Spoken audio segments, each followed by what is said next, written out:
के बीच पड़ने वाली किश्नोई नदी पार कर रहा था। दूर दूर तक अंधेरा छाया हुआ था। एक गहरे सन्नाटे ने किश्नोई नदी को घेर के रखा हुआ था और उसी नदी के ऊपर काले बादल मंडरा रहे थे, जिन्हें देखकर ऐसा लग रहा था कि किसी भी पल वो बरसने वाले हैं।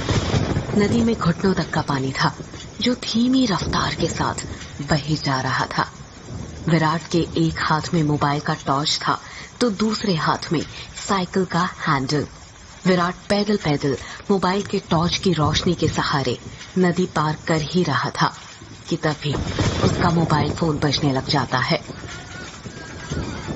विराट ने फोन उठाते हुए कहा, हाँ वंदना, बोलो। मोबाइल के अंदर से एक औरत की आवाज सुनाई देती है। कहाँ तक पहुँचे आप जी? किश्नोई नदी तक पहुँच गया हूँ वंदना, बस ये किश्नोई नदी पार करी और फिर मैं सीधे तुम्हारे पास। वंदना की घबराते हुए आवाज सुनाई देती है। क्या कहा? किश्नोई नदी पार कर रहे हो आप? और नहीं तो क्या, अब तुम्हें तो पता ही है कि बंगला मुड़ा गांव से रोंगकामुचा गांव जाने का तो एकमात्र यही रास्ता है ना, और वो भी नदी पार करके जाना पड़ता है। आपको इतनी रात में वापस नहीं आना चाहिए था, ग्रेवयार्ड कोठी में ही रुक जाना चाहिए था। आपको पता है ना, नदी के पास वो घूमती है। विराट हैरानी के साथ पूछता है, वो घूमती है मतलब? आपको सब पता है, पर फिर भी आप जानबूझकर ऐसा बोल रहे हैं ना। माँ जी ने बताया था ना कि नदी पार करते वक्त उसका नाम नहीं लेना चाहिए, वरना वो सच में आ जाती है। वंदना, तुम भी ना कहाँ माँ की बातों में आ गई। लगता है माँ ने तुम्हें भी यक्षिणी की कहानी। विराट अपनी बात पूरी करता उससे पहले ही वंदना घबराते हुए कहती है, चुप हो जाओ जी। हे काली माँ, मेरे पति की रक्षा करना और अनजाने में इनसे जो अनर्थ हुआ है उसके लिए माफ कर देना। अब ये कभी उसका नाम नहीं लेंगे। विराट हंसते हुए कहता है, क्या वंदना, तुम भी ना, ये यक्षिणी वक्षिणी ना कुछ नहीं होता, समझी? ये सब बस मनगढ़ंत बातें हैं जो गांव वालों ने बनाई हैं और कुछ नहीं। आप नहीं मानते तो मत मानिए, पर मैं तो मानती हूँ ना। आप ना जल्दी से आ जाइए बस। हाँ वंदना, आ रहा हूँ, बस ये नदी तो पार कर लूं पहले। अच्छा, मैं रखती हूँ। अरे ऐसे कैसे? तुम्हें नहीं लगता तुम कुछ भूल रही हो? मैं भूल रही हूँ? क्या भूल रही हूँ? यक्षिणी के बारे में याद रख सकती हो, लेकिन ये याद नहीं रख सकती कि आज हमारी शादी की सालगिरह है। गलती हो गई जी, माफ कीजिएगा। आपकी फिक्र में तो मैं भूल ही गई थी। विराट मुंह बनाते हुए कहता है, अब भूल गई थी ना तो उसकी सजा तो मिलेगी तुम्हें। सजा के लिए तैयार रहना। वंदना प्यार से पूछती है, अच्छा, तो क्या सजा देंगे आप? तुम्हारी सजा ये है कि तुम्हें आज रात भर जागना पड़ेगा। वंदना शर्मा जाती है और शर्माते हुए कहती है, आप भी ना कैसी कैसी बातें करते हैं आप। अरे अपनी पत्नी से ऐसी बातें नहीं करूंगा तो किससे करूंगा? ठीक है, आ जाइए, मैं इंतजार कर रही हूँ आपका। जल्दी आना। वंदना फोन कट कर देती है और विराट वापस से नदी पार करने लग जाता है। अभी विराट ने एक दो कदम आगे बढ़ाए ही थे कि तभी उसको पायल बजने की आवाज सुनाई देती है। विराट को लगता है कि उसके पीछे से कोई लड़की भागते हुए निकली हो। पायल की आवाज सुनकर विराट जहां पर था वहीं पर रुक जाता है और पीछे मुड़कर देखने लग जाता है। जब वो पीछे मुड़ता है तो सिवाय अंधेरे के उसे कुछ दिखाई नहीं देता। उसके पीछे कोई नहीं था। ये वंदना भी ना यक्षिणी का नाम लेकर ना मेरे मन में ना उसका वहम डाल दिया है और वही वहम डरा रहा है अब मुझे। और वैसे भी मैं तो खुद यक्षिणी से मिलना चाहता हूँ। बड़े चर्चे सुने हैं उसके, सुना है बड़ी खूबसूरत है। इतना कहकर विराट वापस से आगे बढ़ने लग जाता है। विराट मुश्किल से अभी एक दो कदम ही चला था कि तभी उसे नदी के किनारे पर एक काला साया दिखाई देने लग जाता है। उस काले साए को देखकर विराट के कदम अपने आप थम जाते हैं। साई को देखकर ऐसा लग रहा था कि जैसे वो विराट का ही इंतजार कर रहा था। काले साए के पास से पायल के बजने की आवाज और चमेली के फूल की खुशबू आ रही थी। विराट के हाथ पैर कपकपाने लग गए थे। विराट डरते हुए कहता है, कहीं वंदना की बातें सच तो नहीं थी? ये यक्षिणी तो नहीं? विराट उस साए को देखकर इतना डर गया था कि उसका पूरा चेहरा पसीने से लथपथ हो गया था। विराट के हाथ पैर ठंडे पड़ गए थे। उसका दिल जोरों से धड़कने लग गया था। उसे समझ नहीं आ रहा था कि वो क्या करे। विराट डरते हुए कहता है, कौन है वहां पर? कोई जवाब नहीं आता है। सन्नाटा अब भी छाया हुआ था। विराट अपने मोबाइल का टॉर्च उस काले साए पर मारने लग जाता है।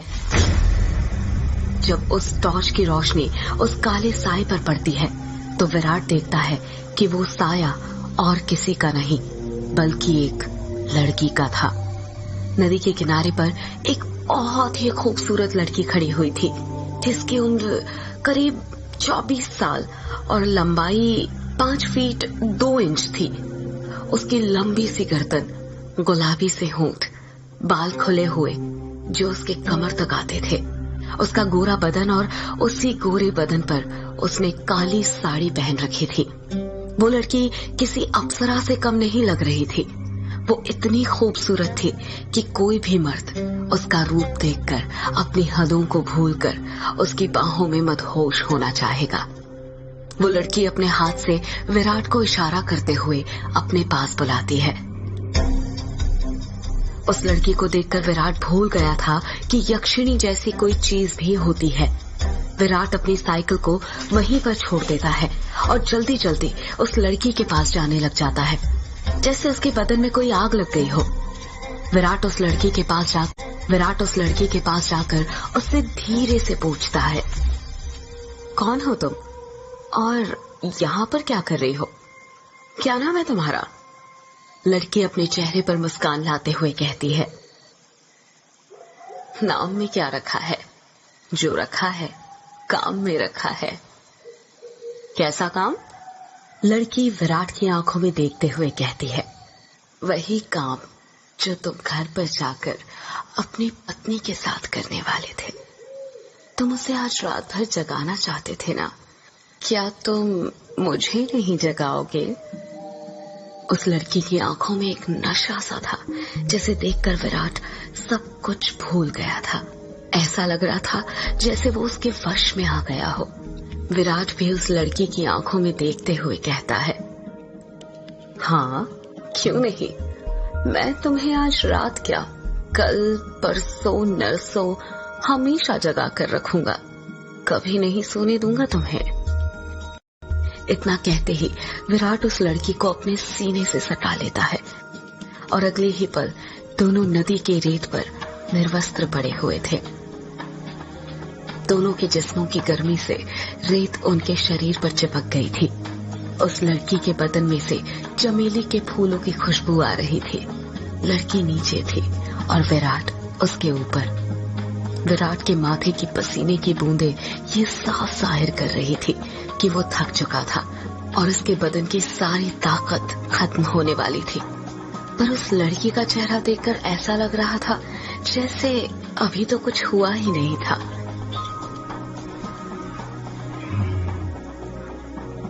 उसके अंदर की प्यास अभी बुझी नहीं थी।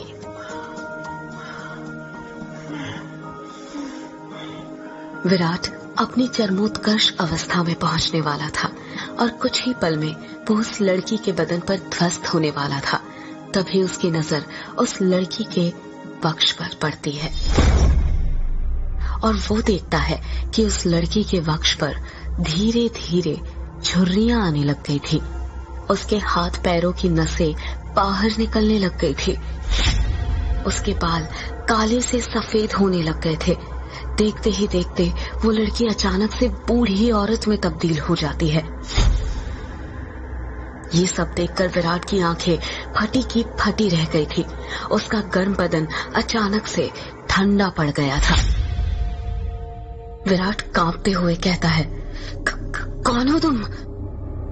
वो लड़की धीरे से कहती है, मैं यक्षिणी, तेरी मौत।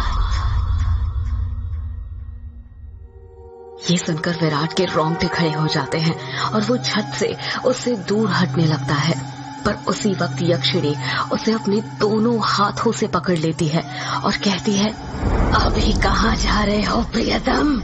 मेरी प्यास अभी बुझी नहीं है। तुम तो मुझे कल, परसों, नरसों हमेशा तक जगाना चाहते थे ना?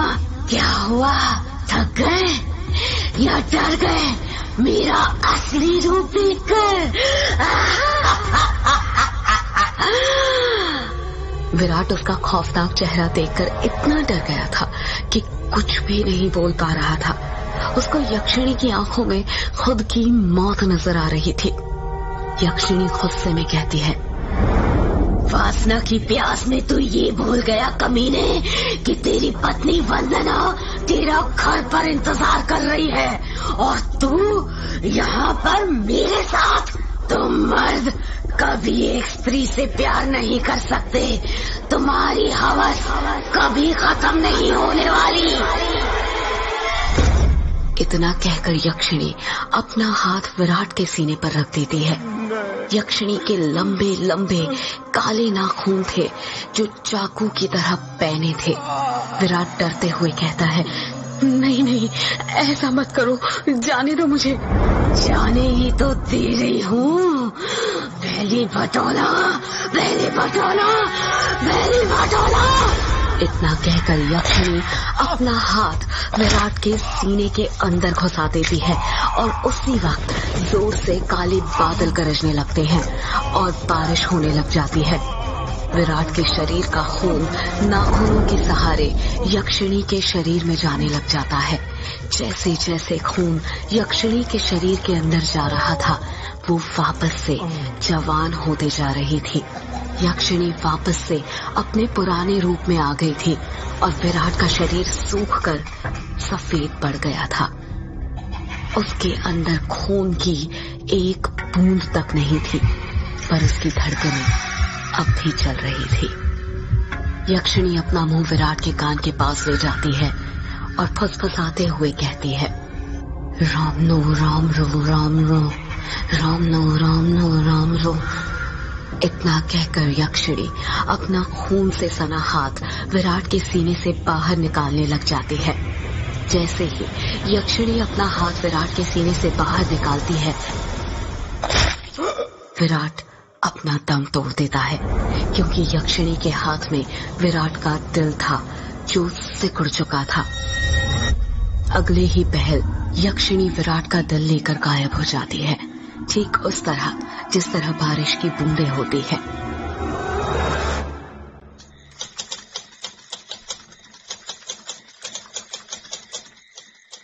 टाइपराइटर की बटन दबने की आवाज सुनाई दे रही थी। एक आदमी जो कि कोट पैंट पहना हुआ था, एक बंद कमरे में सफेद टाइपराइटर के ऊपर कहानी टाइप कर रहा था। उस आदमी ने बड़ा सा गोल चश्मा पहना हुआ था। कमरे के अंदर चारों तरफ बुक शेल्फ रखी हुई थी, जिनमें करीब 1000 से भी ज्यादा किताबें जमी हुई थी। टेबल के ऊपर ही एक एश ट्रे थी, जिसमें कुछ आधी जली तो कुछ पूरी जली सिगरेट और ऐश रखी हुई थी। लेखक खुद से कहता है, चलो ये भाग तो पूरा हुआ। अब दूसरे भाग में वंदना अपने पति की मौत का बदला लेगी, साथ में यक्षिणी के अभिशाप का पता भी लगाएगी और उसे ना इस अभिशाप से मुक्ति दिलाएगी। रीडर्स को बहुत दुख होगा विराट की मौत से, पर क्या करे, मौत होगी तभी तो हॉरर कहानी आगे बढ़ेगी ना। इतना कहकर लेखक एक सिगरेट जलाता है और उसके कश खींचते हुए अपने मोबाइल से किसी को फोन करने लग जाता है।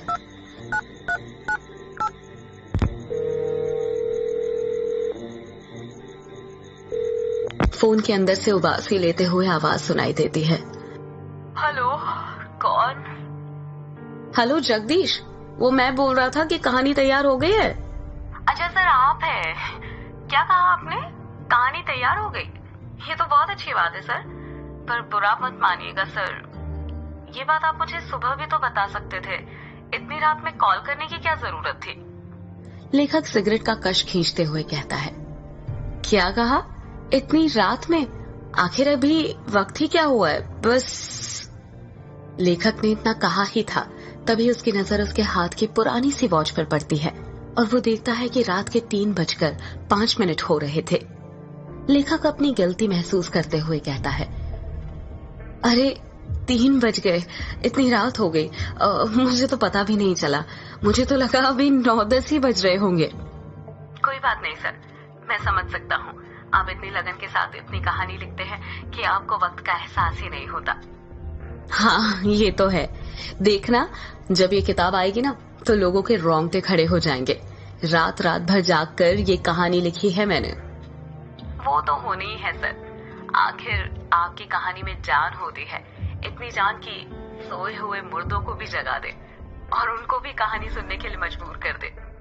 वैसे अभी जो कहानी आपने लिखी है उसका नाम क्या है? इस कहानी का नाम है यक्षिणी एक डायन। मोबाइल के अंदर से हैरानी के साथ आवाज सुनाई देती है। क्या कहा सर? यक्षिणी? हाँ, यक्षिणी। क्या हुआ, तुम इतना शॉक्ड क्यों लग रहे हो? सर, मैंने सुना है ये जो यक्षिणी है ये आपके गांव के पास जो किश्नोई नदी है वहां पर घूमा करती है और मर्दों के साथ वो सब, यानी वही सब करके उन्हें मार देती है। हाँ तो सर, आपको डर नहीं लगता जिस गांव में यक्षिणी घूमती है वहीं पर रहकर उसके बारे में कहानी लिखकर अगर यक्षिणी ने आपको कुछ कर दिया तो? जगदीश, यक्षिणी इतनी बुरी नहीं होती जितना गांव के लोग और तुम सब समझते हो। मतलब ये कि यक्षिणियां बहुत अच्छी होती है, इतनी अच्छी कि दूसरों की खुशी के लिए अपना सब कुछ कुर्बान करने के लिए तैयार हो जाए। पर कभी कभी जिंदगी में कुछ ऐसी घटना घटती है कि आपकी पूरी जिंदगी बदल जाती है। कैसी घटना सर? मैं कुछ समझा नहीं। पौराणिक मान्यताओं के अनुसार हमारे ब्रह्मांड में अनेक लोक हैं, जिसमें देवी देवताओं, सुर असुर, राक्षसों का वास होता है। इन सभी लोगों की दूरी पृथ्वी से अलग अलग है। कहा जाता है कि इन सभी लोकों में विष्णु लोक सबसे ऊपर है और सबसे निचला लोक यक्ष यक्षिणियों और अप्सराओं का है, जो पृथ्वी से सबसे नजदीक है। जो लोक पृथ्वी के सबसे नजदीक है उस लोक के देवी देवताओं की पूजा करने से वो देवी देवता जल्दी प्रसन्न होते हैं। जगदीश बीच में ही बोल पड़ता है। ऐसा क्यों सर? उस लोक के देवी देवता जल्दी प्रसन्न क्यों होते हैं? क्योंकि लगातार ठीक दिशा और समय पर किसी मंत्र की साधना करने से उन देवी देवताओं तक तरंगे जल्दी पहुंचती है। यक्ष यक्षिणियों के लोक में से ही एक यक्षिणी द्वापर युग के अंत में पृथ्वी पर आई थी, जिसको एक अभिशाप मिला था। एक ऐसा अभिशाप जिसने उसकी जिंदगी बदल दी थी। कैसा अभिशाप सर? आप किस अभिशाप की बात कर रहे हैं और उसे ये अभिशाप किसने दिया था? एक दूसरे लोक से पृथ्वी लोक पर आई यक्षिणी को एक अभिशाप मिला था। आखिर क्या था वो अभिशाप और किसने दिया था? जानने के लिए सुनते रहिए यक्षिणी एक डायन का अगला एपिसोड।